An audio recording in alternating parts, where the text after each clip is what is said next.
Hi Betty, my name's Kelsey. I'm going to be discharging you today. Can you tell me your name and date of birth, please?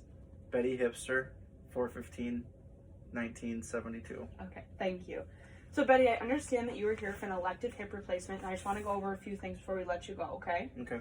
So first off, what I want to start with is some signs and symptoms of complications after the surgery. So that can range from blood clots in the vessels, infection at the site of the incision or in the deeper tissue surrounding the replacement, fracture, dislocation, or loosening of the new hip. How does the hip replacement loosen? So over time, sometimes the implants can loosen from the underlying bone, which causes the hip to become painful, so you would experience some pain.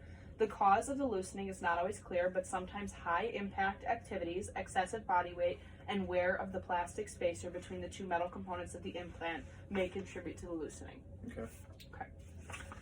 Next thing I have is a change in the length of the leg. So sometimes with that hip replacement, the measurement between your two legs can be thrown off just a little bit, and if you would experience that, we can always take a look at it. And finally, nerve damage in and around the surgical site. So that can range from numbing to tingling to almost a painful sensation, okay? The next thing I have is I just want to go over a few priority concerns and diagnosis. So right off the bat, your doctor has recommended a general diet, which includes fruits, vegetables, whole grains, and lean proteins, which contain both fiber and natural nutrients. How long do you need to maintain the general diet we discussed? We recommend for up to 9 weeks, you should continue to follow the guidelines of the general diet. After the 9 weeks, you can advance your diet to incorporate more of the foods you like. However, you will need to continue to eat adequate amounts of fruits, vegetables, whole grains, and lean meats, okay? Okay. The next thing I have, you should avoid processed foods, cheese, heavy dairy products, red meat, and sweets. By eating the correct foods, the complications such as hyperglycemia and constipation can be avoided, and your body is provided the necessary building blocks to heal. The next thing I have is I understand that you are currently unable to ambulate to the bathroom on your own, but with physical therapy, hydration, and adequate nutrition, we're doing everything we can to get you back to that, okay? Your atrial fibrillation rate is between 70 to 100 beats per minute, and this is considered a normal rate and is within defined limits, so we're keeping an eye on that. Next, your blood pressure is 102/56, which is considered hypotensive. With that, there's no need to be concerned unless you experience any dizziness, fainting, nausea, or fatigue. And if you experience any of these, you can give us a call, okay? Okay. Following the surgery, you were hypotensive due to blood loss. You were given 1 unit of packed red blood cells 1 day after. What is a unit of packed red blood cells? Packed red blood cells are the most common blood component in the body, and it's used as a blood replacement. So you lost some blood during surgery. We just wanted to replace it. You tested positive for orthostatic hypotension, which means that your systolic blood pressure dropped 20 and your diastolic pressure dropped 10 below the baseline from when you were at a laying position to a sitting and a sitting to a standing. So with that, we want to ensure that when you are going from those positions and you're changing positions, you take your time, and especially if you dangle at the side of the bed to prevent a dramatic drop in the blood pressure. You also have a history of osteoarthritis, which occurs when the cartilage between your bones wears down over time, and it can result in joint damage. There is no full treatment for osteoarthritis. However, we can slow the progression with light exercise, pain medications, rest, a healthy weight, and hot and cold compresses. So the next thing I want to do is just go over your medications. And again, I know some of these words can be really intimidating. If you have any questions, just let me know. The first one I have is Lovenox 40 milligrams. We're going to do that sub-Q once a day until the therapeutic INR.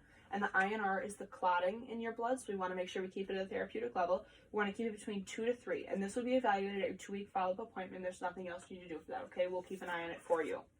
Some side effects of that medication are paralysis, tarry, black or red stools, dark brown or red urine, bruising, chest discomfort, unusual bleeding, lower back pain, and pain upon urination.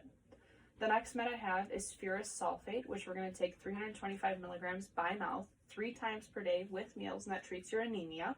With that one, some side effects are constipation, diarrhea, dark stools, GI hemorrhage, GI irritation, GI obstruction, GI perforation, loss of appetite, and abdominal cramping. The next med we have is a PRN, so an as-needed med. It's Percocet, and it's a ratio of 3 to 325 milligrams by mouth every 4 hours as needed, and that's for your pain. Some side effects of Percocet can be constipation, nausea, vomiting, GI upset, drowsiness, dizziness, lightheadedness, fever, itching, unpleasant breath, yellowing of the eyes and skin, vomiting blood. The next med I have is warfarin, which you're going to take 2.5 milligrams by mouth 1 time a day, and that's an anticoagulant, so we want to make sure we keep that blood thin enough. Some side effects of warfarin are hepatitis, hematuria, which is blood in the urine, hemorrhage, agranulocytosis, leukopenia, eosinophilia, anaphylaxis, exfoliative dermatitis, and purple toe syndrome. The final med I have for you is lisinopril, which you're going to take 5 milligrams by mouth 1 time a day, and that treats your hypertension. That's an ACE inhibitor. With that one, some side effects are stroke, hepatic failure, hepatic necrosis, pancreatitis, proteinuria, renal insufficiency, neutropenia, agranulocytosis, angioedema, anaphylaxis, and toxic epidermal necrolysis. Do you have any questions on your medications? The final thing I have is just some general information. So I understand that we are discharging you to a subacute rehab center and that you would like to return to being fully independent. However, there are a few limitations we must adhere to now in order to get back to the independence. I know your son is very involved in your care, and we're going to keep him involved. With that, at this subacute rehab facility, we will also inform them to make sure that they're up to date on all this information. If they have any questions or you have any questions, you let them know and they will call us, okay? Okay. You can shower 3 days after your surgery, but the current dressing we have on should remain until 7 days after, and that it can be left open and exposed to air. Weight bearing is an as tolerated status with the assistance of your walker, and I understand that we're struggling to ambulate to the bathroom, but again, with PT, nutrition, hydration, we'll do our best with that.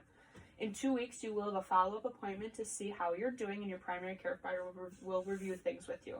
What will happen at my 2-week follow-up appointment? Your doctor will review the healing of your incision, your mobility status, your ability to regain strength, such as your ambulating, and they may obtain an x-ray to ensure the alignment and fixation of the implant.